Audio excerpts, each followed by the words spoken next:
Janine, through your legal work, you've exposed how the US government has pressured platforms like Twitter and Facebook to censor users, starting with COVID and now extending to political speech.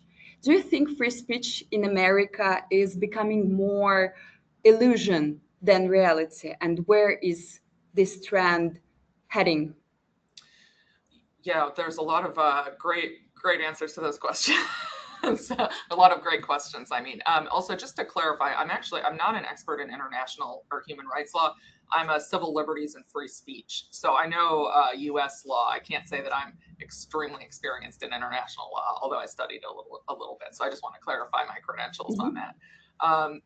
I would say that we're headed down a problematic path. And, you know, the United States, I think, is different when it comes to free speech. We have a First Amendment, which most other countries don't have. In fact, I don't know that any other country has the equivalent of the First Amendment, which prohibits the government from interfering with the freedom of speech. So the government really cannot effectuate censorship based on viewpoint. The government can't decide it doesn't like certain subjects or certain viewpoints and say, we're going to favor or disfavor those.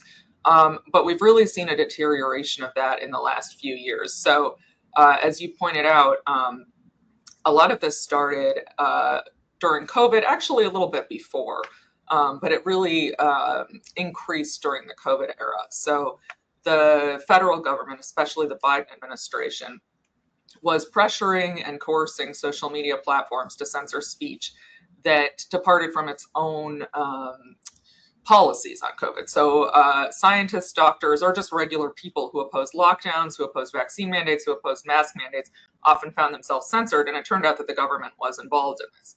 And since the First Amendment prohibits the government from being, involved in deciding which viewpoints should be heard and which should be silenced, this was an egregious First Amendment problem.